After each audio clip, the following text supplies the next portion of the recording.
The basic idea of post-colonial theory is that the age of European empires was enabled by a racist culture that still plagues us even now.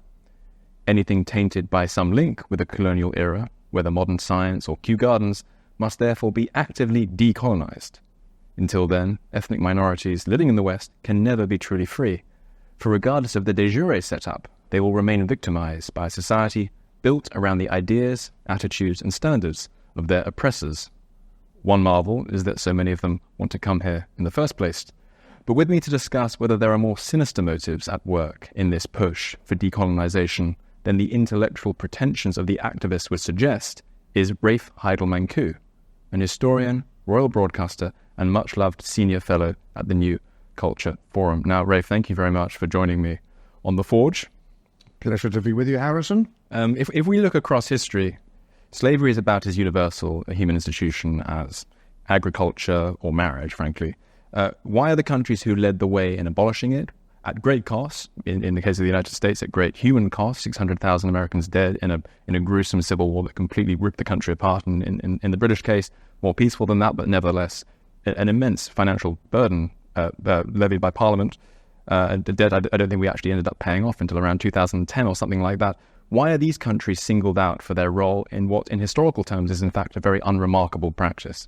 You're absolutely right. One must wonder why it is that if you go to any academic institution in this country, if you watch any documentary produced by any sort of mainstream production company, Britain and America are uniquely guilty of their original sin, which is slavery. But of course, we know that this is not about slavery. I mean, this is a direct attack on Britain and America, more broadly on the West, but particularly on Britain and America and everything they stand for.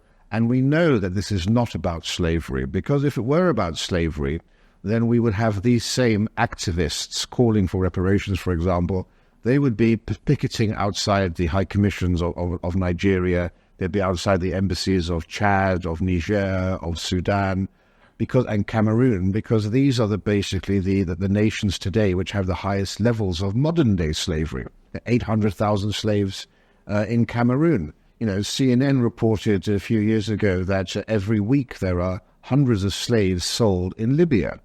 Pakistan is the global center of the slave trade, and yet, you know, we have Sadiq Khan, Mayor of London, calling for a slavery museum in this country for Britain to atone of its links to slavery.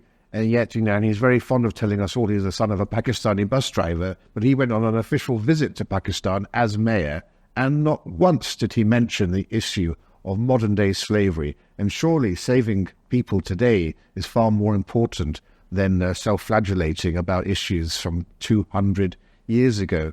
And so it is clear, you know, the International Labour Organization said that 7 in every 1,000 Africans, 10 million people, are living in bondage. So where are these protests? Why does nobody ever speak about it? I would have far more time for the activists if they spent just as much time, if not more time, advocating for an end to modern-day slavery. Yes, you'd expect that those cries to be made much more fulsomely if they really cared. And the fact that those cries are not made, or in the fact you don't even have to go around the world geographically today, just historically, no one's troubling North Africa for unjustly enriching themselves, in many cases at the expense of white Europeans and the Barbary slave trade. There's a very suspicious selectivity at work in they're interested and when they're not. Yes, 1 million Europeans were enslaved by the North African states, or, you know, modern day Algeria and Tunisia and so forth. And if you look at it in the broader picture, Britain and America's footprint in the slave trade is tiny compared to, say, the Islamic world. You know, slavery has been going on from Africa to the Islamic world for hundreds of years, and in fact it carried on well into the 20th century. Some would say it still exists today. Now, why aren't there large African populations in the Middle East and elsewhere? Because the Arabs would castrate their slaves, so that there are no issue today. Also importantly, people need to understand and remember that no Europeans enslaved Africans. European ships were moored off the coast of West Africa, and there were slave markets built along the shore. And other Africans were enslaving their fellow Africans. And there were actually more Africans held in bondage in Africa than were ever transported across the Atlantic. So where are the calls for the Oba of the Benin, or for the Ashtanache or Asantehane of the Kingdom of Ashanti? You know, these people are alive today. They are the direct beneficiaries of slavery. They were enriched by slavery, and yet, of course, you will get wonderful exhibitions about their culture and their civilization.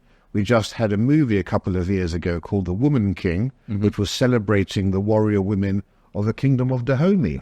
Now, the Kingdom of Dahomey was the most brutal slave trading nation or empire, probably, in modern times. Not only were they brutally enslaving other Africans, they were engaged in annual human sacrifices.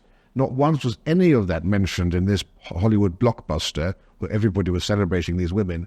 But it's impossible to imagine a film today being made about, General Lee or about anybody from the Deep South in any sort of iconic way, even though, of course, their alleged crimes pale in comparison with the reality of what we saw in Africa. It's worth mentioning the case of Robert E. Lee as well, not to make excuses as such, but he was not particularly keen on slavery as an individual man. But that's my point. Indeed. But he felt a kind of a state loyalty to Virginia, and that was what primarily dictated his decision to be the main general on the part of the South in the American Civil War. There are two pillars. So we've established, and we will establish further later, that a lot of this is actually not these claims. The sort of single-minded obsession with the crimes of white European ancestors is very suspicious. And so these people are clearly not acting in good faith if they're not bothering the High Commission in Nigeria, if they're not bothering modern-day Pakistan or other places within Africa. So that's established in advance. But they're taking their claims seriously for a moment. There are two main pillars, I would say, to the push for reparations off the back of claims about slavery. One of them is sort of an unjust enrichment theory, and the second is the idea that the descendants of slaves are still suffering continuing net harms, and those need to be rectified. So if we begin with the first, how crucial can we say that slavery really was to Britain's economic success? To what extent did Britain enrich itself from slavery? Very little, if at all. In fact, there's a very strong argument to be said that the cost of maintaining the empire negated any profits that could have possibly been made from slavery. And you have to essentially understand that the reason Britain was able to embark upon the slave trade and to embark upon colonization was because it was already a rich country. So it's actually the other way around. It was because Britain was developing so rapidly that it was able to embark upon that sort of process, and ultimately empire was a status symbol. The countries that had the biggest empire were the most important countries, and so even though the benefits weren't that great, the prestige that came from having an empire was what essentially was the driving motivation for much of the European expansion. Oh, well, Britain has it. I've got to get involved in this game. Yes, you saw other countries taking part in all of this. And we know that that slavery didn't have any impact upon industrialization, because countries like Switzerland and Germany industrialized without having any slave trade. Switzerland never had an empire, for example. Germany came very late to the whole process of empire. The Scandinavian countries didn't have an empire outside of Europe. And beyond that, if you understand, places like Spain and Portugal, which were the leading countries of the slave trade, I think Portugal had 2/3 of the amount of Britain had 2/3 of what the Spanish and Portuguese had. They, of course, were not the powerhouses driving the Industrial Revolution, whereas if you're going to follow the logic of the activist arguments, they should have been the powerhouses of it all. And if you look at the most profitable areas of the slave trade for the British Empire, it was sugar in the Caribbean. And in 1792, I think it was, which was the peak year of all of this, only 3% of capital formation in Britain was around the sugar industry. Now, if sugar had been such a profitable industry, you would have money flooding into it from all sorts of investments. It would have been 30% of capital formation rather than 3%. In effect, it had precisely the same contribution to the British economy as the trade in hops and barley. And I don't recall anyone saying that beer was the driving force behind the Industrial Revolution. It's quite simply, it's absurd. It would be very strange if it was true as well, because not only were there European countries which had managed to industrialize and become first world economies in modern age, and they have definitely enriched themselves without embarking either on an imperial project or a slave trading project. You've got lots of non-European countries who've been practicing these sorts of things for centuries and don't enjoy anything like the first world riches that Britain does, which did practice slavery for a time, of course, and the Portuguese and the Spanish. I mean, Benin, which was one of the most important slave trading powers in Africa, and also engaged in ritual human sacrifice in the 19th century, it's not as though off the back of that kind of tribal enslavement that they have become, they're not hardly leading the world economically. Likewise, the Mongolians, rampaging across Europe, did not achieve the levels of riches that I think historians like to call the Great Divergence, the way in which Europe and the West has just completely set itself apart from the rest of the world economically since around 1500. Neil Ferguson has his book Civilisation, which goes into the real reasons why that was the case, and not once does he mention slavery or empire, which are arguably two of the least imaginable things that Europeans did in that era. So it's hardly going to be sufficient to explaining an economic miracle, a world historical economic miracle like the Great Divergence, to point to practices, whether slavery or imperialism, which great powers have been doing and are continuing to do today for centuries and indeed millennia. I think that's fundamentally important, and what we really should be asking, rather than trying to find a negative reason for the success of the West and for Western ascendancy for the last 300 years, because prior to the 1700s, Asia was primarily the dominant cultural and sort of military and economic powerhouse. But why in those 300 years was the West ascendant? And it's not from a negative basis. It's from a very interesting uniqueness of the Occidental mind to the Oriental mind, or more broadly to the global mind. There's a professor called Joseph Heinrich at Harvard who wrote a book called Why Are We Weird? Or about weird, or weird is Western educated, industrial, rich and developed. And it's a very interesting theory he has, which I'm actually inclined to go along with. And he traces it back to, well, obviously it's due to the ingenuity of the West, but he dates it back over 1,000 years to when the Western Church, later to become the Catholic Church, banned a cousin marriage. And so marriage was only allowed between certain degrees of consanguinity, and also prohibited taboos, incest taboos, polygamy, and so forth. And almost immediately in the Western hemisphere, in the Western part of Europe, where the Western Church dominated, you had the death of kinship and clans.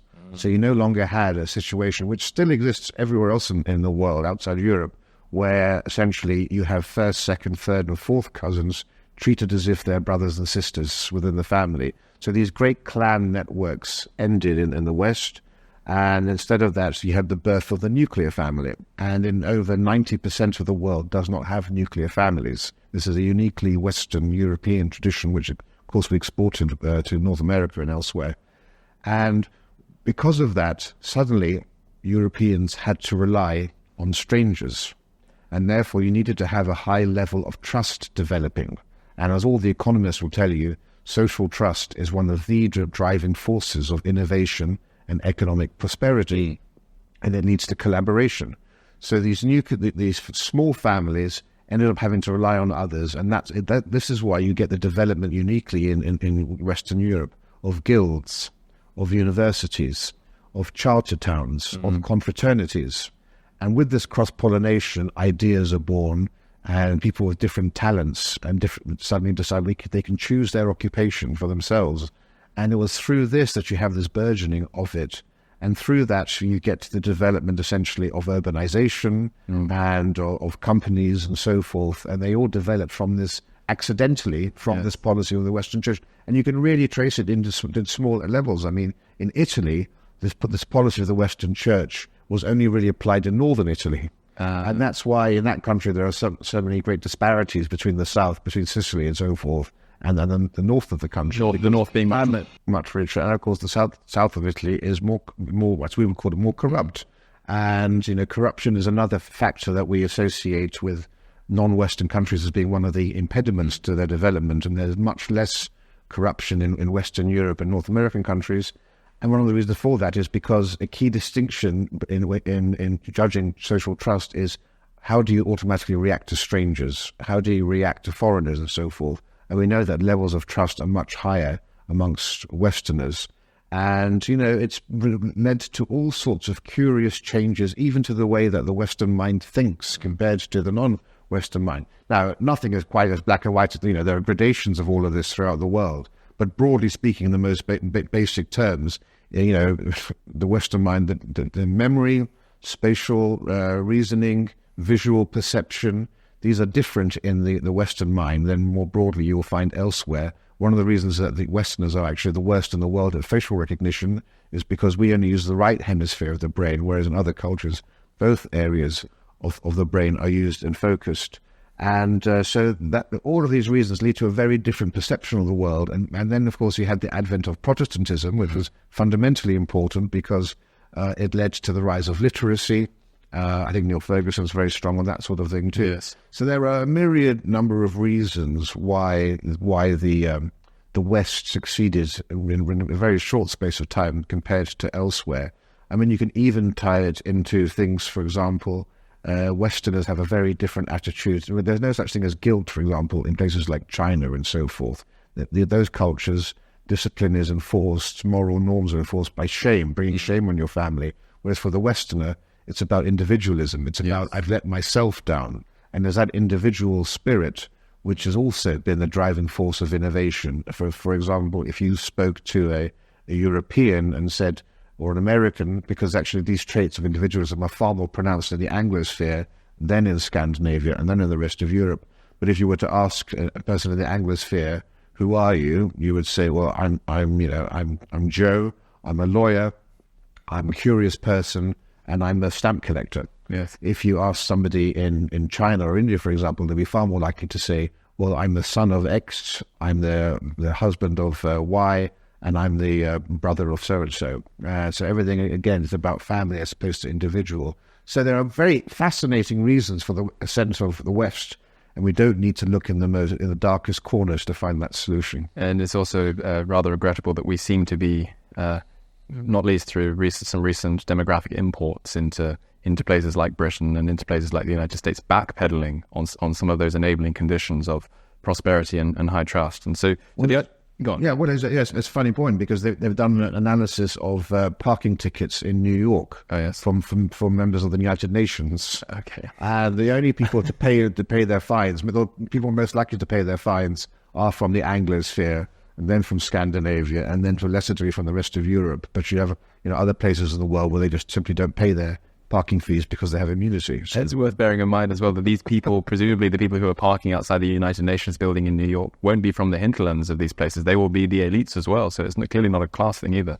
So another thing worth mentioning for Americans in the audience about the unjust enrichment case made for reparations is that the American South was hardly, an industrially mighty power. It in large part lost the Civil War precisely because it was an agrarian backwater, which was not very advanced economically, was not mobilizing human labor in maximally efficient ways. And even Eric Hobsbawm in I think it's the second of his second volume in his tetralogy on modern history, The Age of Capital, concedes and says this at length that the South was much less economically developed than the North, and in spite of having better generals, which Eric Hobsbawm admits, Eric Hobsbawm being a left-wing Marxist historian for people who don't know, it was because the North was more industrially mighty and more industrially advanced that it was able to win that war. And so, again, you would expect, if slavery is really such an economic boon, you would have expected the South to have had a decisive economic advantage in that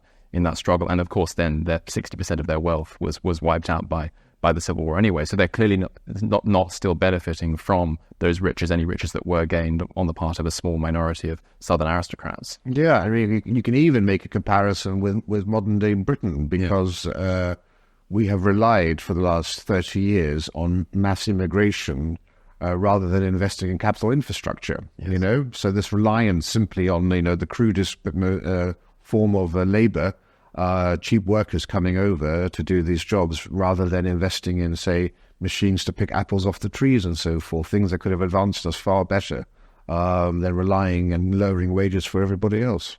What do you make of the idea then? So that's the unjust enrichment case, and I think we've established that it's pretty weak.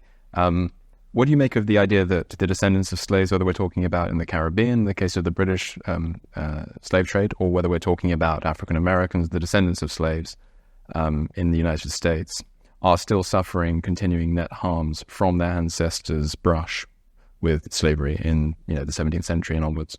Well, I've often asked people to provide me with evidence of in what ways precisely are you suffering from the plight of your great-great-great-great-great-great-great-grandfather, because we're talking about 8 generations ago, 200 years ago, and no one has ever been able to provide me with any evidence of how they are directly suffering.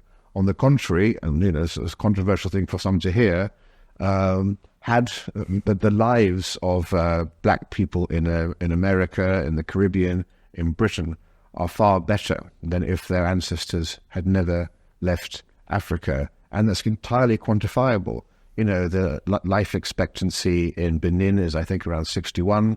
In Barbados, it's 79. Right? 18 years more life. Benin, of course, was where many of the slaves came from to the New World. If you look at the GDP per capita, it's approximately $1,500 a year in Benin.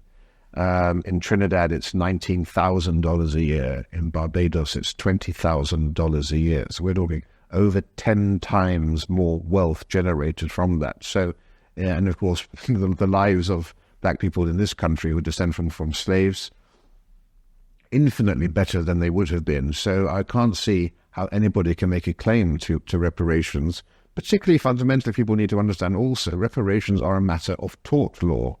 The purposes of damages under tort law is to put the person, the victim, into the position they were in before the damage was caused.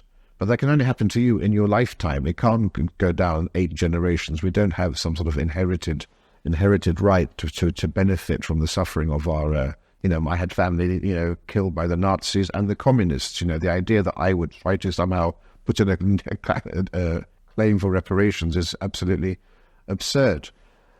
So I think we need to sort of consider things in that light. Bayard Rustin was a great civil rights activist and was given a friend of Martin Luther King, and he was posthumously awarded the Presidential Medal of Freedom by Barack Obama.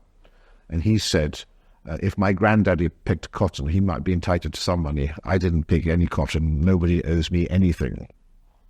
And more humorously, Muhammad Ali, when he was doing the Rumble in the Jungle in 1973, was asked what he thought about Africa, and he said, thank God my granddaddy got on that boat. Exactly so. Exactly so. And so it's one of the odd things about history. History is a sort of a very, very multifaceted, complex affair, and very clear, or what seemed to us, very clear, evident wrongs that were done to Africans, not least by their own co-ethnics in West Africa, but also by the Europeans who took advantage of that lack of fraternal spirit in West Africa. Those wrongs don't necessarily percolate intergenerationally, and although this is very difficult for people to accept and it's quite counterintuitive, when you look at the evidence, if anything, they are, as you say, beneficiaries of their own ancestors' brush with slavery because they enjoy first world riches. I think African Americans themselves are the best fed, best housed Africans in the world. They have a very, very, very light tax burden compared to other ethnic groups in the United States, and so they're easily net beneficiaries of the American welfare system, not least since the 1960s. I've even seen, I don't know what you make of this, I've even seen many people argue that the billions and billions, maybe even trillions, that has been spent by the US government on a sort of in-kind reparations since the 1960s, since L.B. Johnson's Great Society, is a kind of in-kind reparative payment anyway, and that this has been paid off in the same way that we have already paid it off by spending all of the money that we did, only paying off that debt in 2010, abolishing slavery in our empire in 1933 in the first place. What do you make of this idea that we've, even if there is not this inherited debt that we have today, even if it is not sort of philosophically and morally defensible, there is a sense in which we've paid it off already anyway, both in the case of the United States and in the case of Britain. Yeah, I mean, no country has done more and paid more to abolish slavery than Britain. Slavery was universal, but what was unique was that Britain and a couple of other countries, led the world in the abolition of slavery, but then Britain took it upon itself to become the world policeman. And through the West Africa Squadron, it spent 2% of GDP, the sum equivalent to our entire defense budget, in forcing an end to the slaves trade. It's the only example in history, I think, where a country has deliberately made itself poorer in order to advance a moral incentive. And there are so many different ways you can even look at it. CARICOM, which is the organization of Caribbean countries that are seeking reparations from Britain, supported by an ICJ judge who said that Britain and America owe $12 trillion for the reparations of slavery. One of the reasons that these Caribbean countries are so successful is because of their British inheritance. Yes. All of the money that the British spent there on the infrastructure of the country, universities, hospitals, establishing a civil service, establishing a judiciaries, the police, the military that was set up there. And the gifts that Britain gave to the Caribbean enabled them to become part of the global financial networks, the English language and the common law system and the levels of education. So the majority of Caribbean countries are middle-income countries with a quality of life on the UN's Human Development Index that is higher than places like Mexico. So in what possible way, and when you compare that to the countries of West Africa where they formerly came from, I mean, it's ludicrous. But one of the reasons that organizations like CARICOM and others, and also Indian nationalists, are so keen to make this case for reparations and not to concede any of the benefits of colonialism is because if they accept any of the benefits, then they are going to have to acknowledge that many of the faults in those countries lie within themselves. Mm-hmm. And it's far easier and it's far better to actually blame Britain for all of the ills that they have, that everything is tied. I mean, even, this Indian politician wrote this book about, all the bad things Britain had done for India. And he said that, he was even blaming the caste system on the British Empire. Is this Shashi Tharoor? Yeah, Shashi Tharoor. Yeah. Inglorious Empire is the book. That's right. Quite remarkable. When, again, one of the great benefits.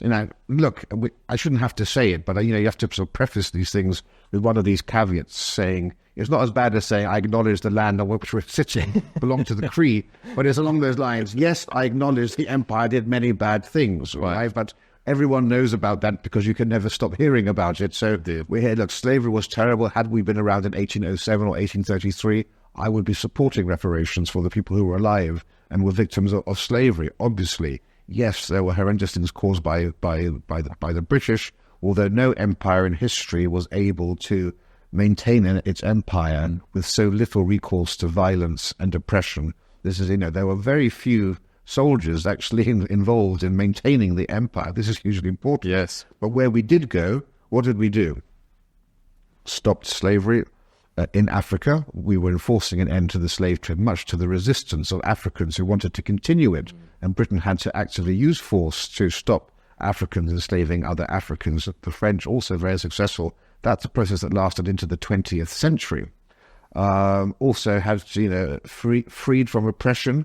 Women, who, of course, today we know women in India are very politically powerful, Indira Gandhi and so forth. Women wouldn't have risen to prominence in the former British colonies had it not been for the presence of Britain. And also, if you look there are so many different areas in India. The British stopped suttee, the burning of widows on the funeral pyres of their husbands, so stopped the infanticide of young girls, yes, and also allowed Hindu women to remarry. They stopped also in New Zealand, for example, headhunting. They stopped human sacrifices in Africa. They tried to stop female genital mutilation in East Africa. So there are so many reasons for people living in those parts of the world to be thankful for the legacy left to them by Britain. Yes, indeed. And I'm glad as well now that getting away from slavery and speaking about colonialism more broadly, because of course they're often very cynically elided. Of course, when you have a colonial power which is engaging in slavery, fair enough. But what about when you have a colonial power which is busily abolishing it in all of its domains and also fighting a war against it on the high seas? So broadening the discussion to speak about colonialism in a larger sense, I think it's very correct what you say about how there was clearly an implicit consensual relationship going on between a couple of 100,000 or so. Maybe we'll pick India as the archetypal example in the case of Britain. A couple of 100,000 or so white Britons stationed in India administering the empire, and a huge Indian population. I think it was actually Lord Hardinger, the Governor General and Viceroy of India from, I think, something like 1910 to 1916, who once quipped that if every single brown person in the land were to take up a handful of sand and by united effort throw it in a white man's face, we should be buried alive. It wouldn't have been possible for the British to rule without the implicit consent of colonial subjects in places like India. So the idea that they're still suffering a net continuing harm now because of that colonial administration, when their ancestors clearly implicitly consented to it, is rather hard to swallow. But nevertheless, you will get people coming out and saying that Britain looted India, Britain drained India economically in order to refocus those sorts of finances on their own industrialization. I think one of the figures that's being thrown around is the 45 trillion figure. What exactly do we make of this? Yeah, well, this comes out of a nonsensical book written by a woman called Mukherjee, I think it was, and very poorly researched. Only looked at the most scarce sort of statistics to back this up, and there's 45 trillion seemingly plucked out of the air. But people like Thoreau and others have basically publicized all of this. It's very complicated to go into the different myriad reasons why it's false. But one of the main reasons is because the argument is that the profits made by the British and by the British Empire in India were repatriated back to Britain, whereas they should have been invested in India. And it's quite easy to demonstrate why that's completely false, because only half of India was actually ruled by the British. The other half was ruled by the Indian princes, by the princely states and so forth. And so all one has to do is look at pre-colonial India, before the British arrived, and then look when the British were there at the Indian states to see how much they invested in the country and what the benefits of that investment is. And if you actually look at how they invested money before the British came and alongside the British, I'm afraid the case falls apart, because Britain was investing. But of course, it's quite right when you invest that you take the profits back, or some of the profits back with you. But of course, the incentive is still to invest because you want to still make more profits. Yes. And the levels of investment by the Raj, by British India, was still greater than from the Indian Council of Princes or from the pre-colonial times. What do we think is Oh, sorry, one other thing too. Sure. The other argument you always hear is that, before the British arrived, India had 23% share of the world's GDP. When the British left, India only had 3%. And, the sort of Neanderthals reasoning behind that is simply as Britain drained India of all of this. On the contrary, the only reason is that the rest of the world rose far faster than India did. In the 1950s, I don't know how large America's share of GDP was, phenomenal, right, of global GDP. It's much lower now. Yes. That's not because anyone's been pilfering what America has. It's simply because the rest of the world has developed. Has been catching up. Let's get to the more sort of sinister, ulterior motives going on here, because it seems to me that, it actually goes back to a little bit to what you were saying earlier about the way in which we are weird. And I think that actually makes us easier to manipulate and easier to, what would be the word? Intimidate psychologically than we would be if we were these sort of tribal, fire-breathing ethnocentrists that obviously you can't run a state, but it actually gives you a bit of an advantage when you're living, when you have a very diverse population and one group is not particularly ethnocentric, it doesn't really think in terms of its group identity. You won't get white people in Britain saying, we want more white people in rap music, whereas you will get black people saying we want more black people in being football managers, for example. There's a clearly asymmetric level. There are clearly asymmetric levels of ethnocentrism running within diverse populations. I do think it does make us more manipulable, because we take these arguments on good faith, and people like you, and it's a credit that you do it, and that the people at History Reclaimed will debunk these things at length and go in sort of painstaking detail. But I get the sense that the people who are really spearheading this are not at all interested in the facts. It's not so much that they've gone through Britain's history or America's history in a disinterested fashion, looked at it,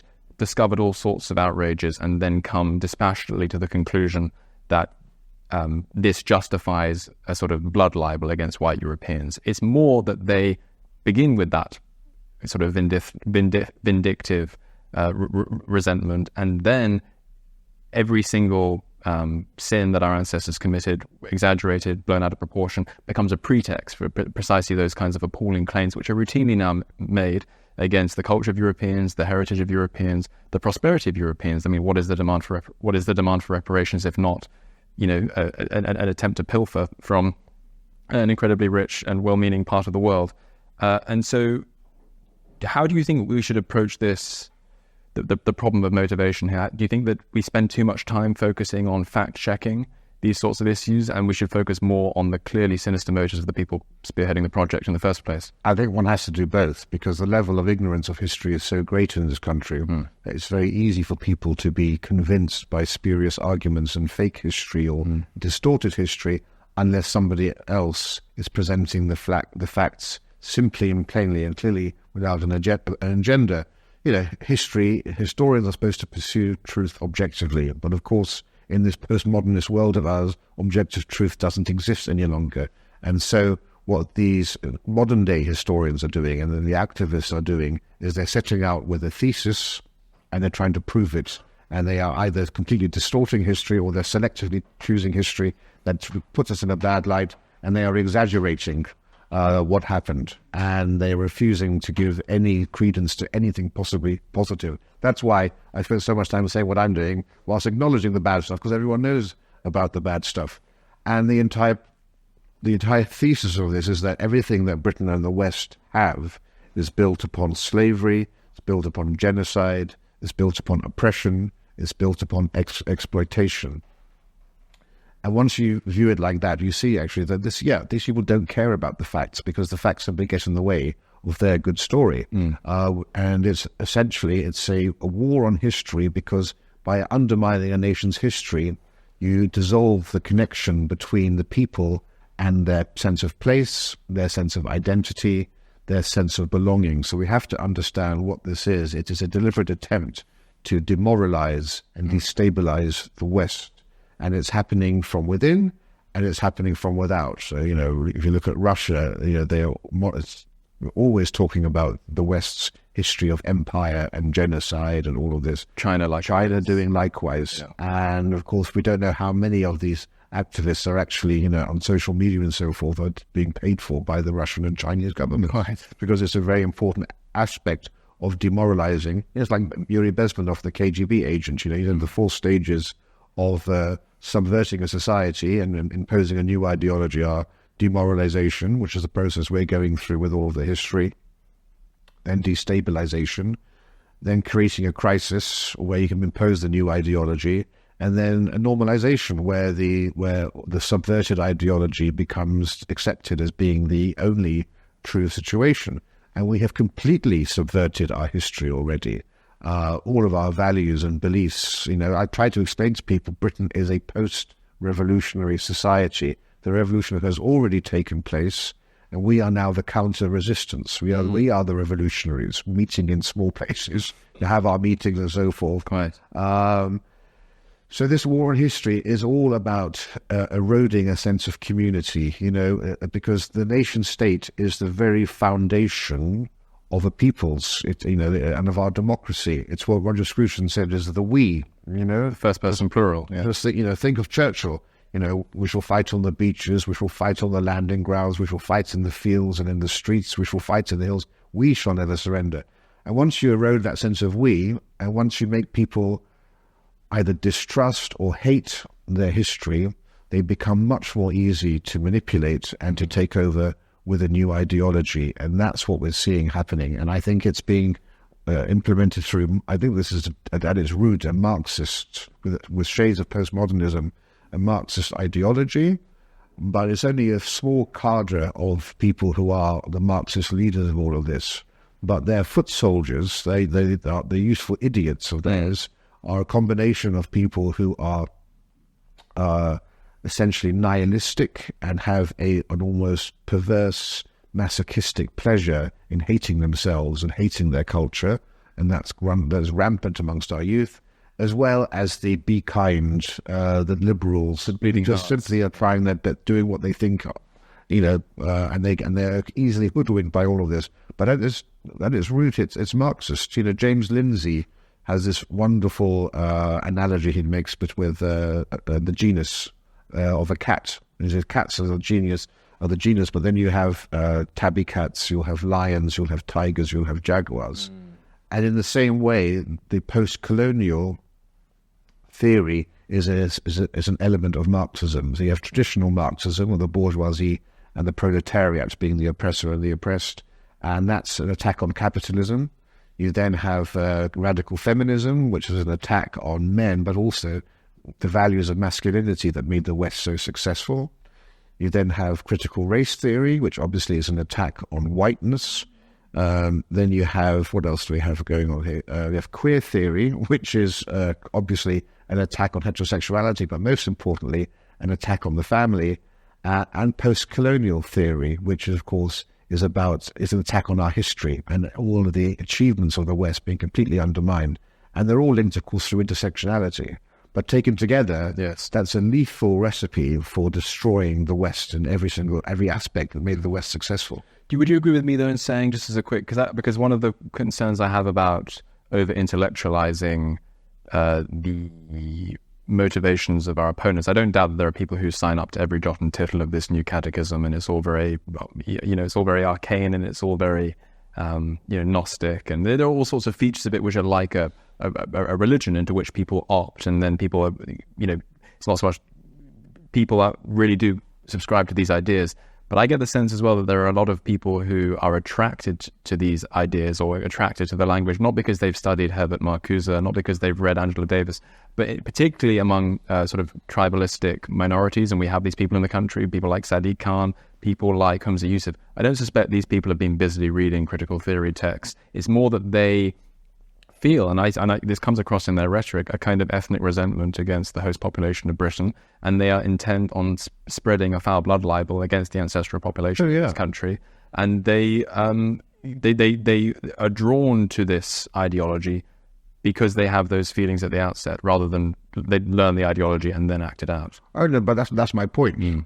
I think that the progenitors of these ideologies are Marxist. So I think that critical race theory is a Marxist theory. These are all Marxist theories, but as I said, it's only a small cadre of people who are creating this stuff who are Marxist. I don't think the majority of people are. But yes, you can add ethnic resentment to all of this. But these ideologies are trying to essentially inspire dissent and inspire disruption and cause disintegration of our society. But I'm not saying that everyone's Marxist. Sure. Simply that I think these were born out of Marxism, different types of Marxism. That's why I try to never use the word woke now. I try to say American Marxism, because it is American Marxism. Because Marcuse and the Frankfurt School, yes, the roots are in Europe, but they came to America after the Second World War, and in 1968, Rudi Deutsch coined the Long March through the Institutions. And they essentially did understand that it was going to be minorities that were going to be the source of the revolution, and all of those things I just said to you, those are all minority interest groups. Quite. Do you think as well that, and this problem became very apparent to me when we were actually both attending, you were speaking, and I was in the audience at a Cambridge Union debate, which was devoted precisely to these issues, and the question was something like, does Britain owe reparations for colonialism and slavery again? They were elided in a very irresponsible way by the Cambridge Union team. But one thing I noticed is that the audience was incredibly hostile to you. There was lots of heckling. Not all of this is caught on the YouTube video, but people can see a bit of it, and the eye rolling in the audience, people being very rude, looking on their phones. I was in the audience. There was a sort of palpable disdain in the audience. So don't get me wrong, a lot of that disdain was directed in a very ideological fashion against you, and I think Calvin Robinson, who was your debating partner, by sort of self-hating whites in the room. I'm not saying that this is purely a minority obsession, but one thing that I noticed very, very strongly is that the exactly the sort of thing that we're talking about, standards of academic rigor, standards of historical objectivity, I think that these things are much harder to defend and maintain when you have people in the audience from with post-imperial grudges in many cases, because this was a Cambridge Union audience, lots of Indians there, lots of Bangladeshis there, lots of diverse peoples from all around the world. And it didn't seem to me that they were very well primed to hear your position at all, because they came to the room with a sort of post-imperial grudge, and they were keen to sort of grind ethnic resentments, racial resentments, religious resentments in many cases. And it's one of the counterintuitive things about diversity, isn't it? You would expect that the more diverse a population is, the more people are going to get used to hearing lots and lots of different perspectives. And this is what we're always promised, that there will be a kind of vibrant concatenation of ideas which lead to the best ideas to win out. But what you actually get in practice is whichever group is willing to angle for its own interests in the most non-negotiable, hardline way, trying to pass laws which make it impossible to criticize them and all these things. This is an example I like to use. Like Gladstone in the 1870s was making speeches against Islam and against the Turks because of what they were doing in the Balkans. He even wrote a pamphlet on the matter. I think he called it something like "The Bulgarian Horrors in the Eastern Question" in the 1870s, about what the Turks, kind of atrocities that the Turks were committing in Bulgaria. And he made comments about Islam and the Quran, which would have him thrown out of every single mainstream political party today, despite being of the Liberal Party. I think the only party that would happen today would be someone like the SDP, perhaps, although he would have disagreed with them on free trade, of course. But imagine if Gladstone had a huge Turkish diaspora at critical mass living in his Greenwich constituency. He wouldn't have been able to speak as freely on those sorts of things. So slightly long-winded way of putting it, but to what extent do you think that increased ethnic and religious diversity in Britain makes reasonable debate around empire, around history, around the past just impossible to have, because you've got too many people who are willing to see the issue single-mindedly through what they regard as advancing the perceived interests and reflecting best on their own ethnic or racial or religious in-group? Well, we know from all of the sociological and economic evidence that increased ethnic diversity leads to a lowering of social trust. It leads to divisions within society. Communities become less harmonious. People even become more introverted. They don't go out. You see deterioration in the quality of buildings in your local community and so forth. Yes. So increased diversity by every measure is damaging to the social cohesion of a society, is economically damaging, and it increases community tensions in every respect, and is damaging to democracy as well, because once you have diversity of a critical mass from certain groups, then suddenly they become single issue groups where their own ethnic or religious interests supersede everything else. And of course, we've seen that in candidates at this election, where they have quite clearly said they don't care about healthcare or education. They're standing for Palestine in these sorts of elections. And so, we need to recognize that, every week almost you have a police commissioner or a mayor saying that diversity is our greatest strength. I think diversity is our greatest dilemma, and with multiculturalism and mass immigration, it's actually now becoming our greatest problem. You say we're living in a post-revolutionary era, and let's hope that the counterinsurgency continues apace, and let's hope we've done a fair bit to help it along here. Rafe Heydel-Mankoo, thank you so much for joining me on The Forge. Thanks so much. A pleasure.